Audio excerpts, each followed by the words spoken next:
Hello tout le monde, c'est Kaji. Je sais que vous vous attendiez pas à me revoir aussi vite sur ma chaîne, mais moi je suis contente de vous retrouver pour parler d'un sujet d'actualité. Comme vous l'avez vu dans le titre, j'ai réalisé dans mon carnet une page dédiée au confinement et je me suis dit que ça pourrait être intéressant de la partager avec vous.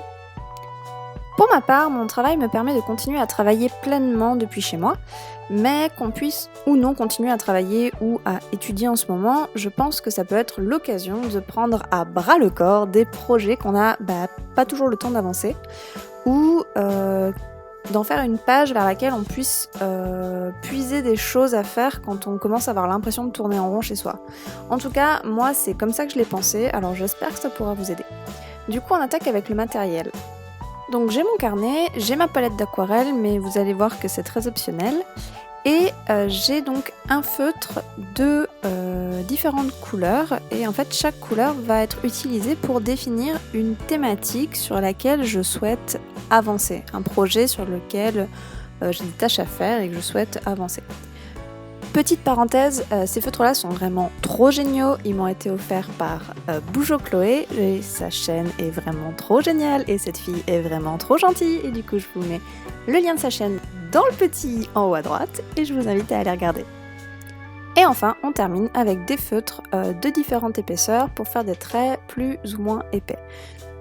La même que pour l'aquarelle, c'est pas forcément très important tant que vous avez au moins un feutre et que vous aimez écrire avec. Donc j'attaque avec l'aquarelle, donc comme je vous l'ai dit au tout début, c'est pas forcément très important, mais comme le confinement c'est pas toujours joyeux et que c'est une page vers laquelle j'ai envie de revenir régulièrement durant cette période, j'avais envie qu'elle soit esthétiquement jolie, en tout cas qu'elle me plaise, donc j'ai décidé de la décorer un petit peu. Donc là je fais mon mélange pour avoir une couleur assez pâle pour faire en fait un fond que je vais peindre. Au crayon, j'ai préalablement dessiné en fait des zones que je vais laisser blanches, en tout cas je ne vais pas peindre sur ces zones. Et ensuite donc avec mon aquarelle, de façon très légère, en fait vraiment avec une couleur très très pâle, je vais donc peindre tout le reste de ma page, donc toutes les parties où je ne vais pas écrire. Et comme vous le voyez, du coup j'ai associé une couleur pour chaque thème. Tout simplement en fait en écrivant le titre de ma thématique de cette couleur-là.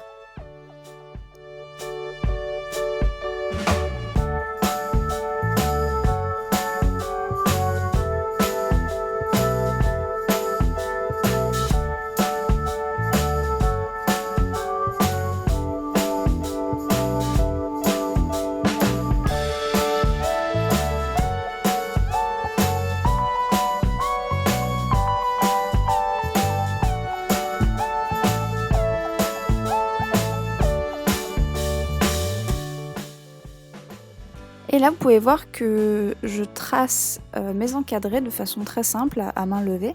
Ça permet surtout en fait de bien définir les zones et de donner du relief en fait à vos espaces.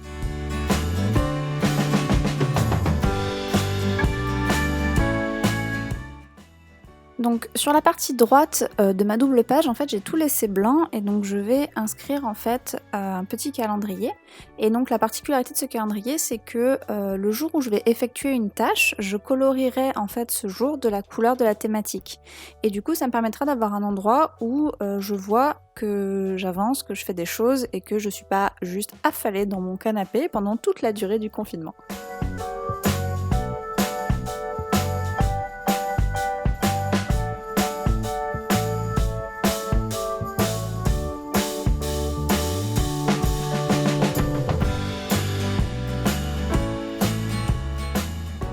Enfin, on arrive sur la dernière zone de ma page qui est en fait tout simplement une barre d'avancement. Donc j'ai toutes mes thématiques qui sont réunies en un seul et même endroit et au fur et à mesure en fait que je vais avancer dans mon travail et dans ce que j'ai à réaliser, je colorierai en fait mes barres.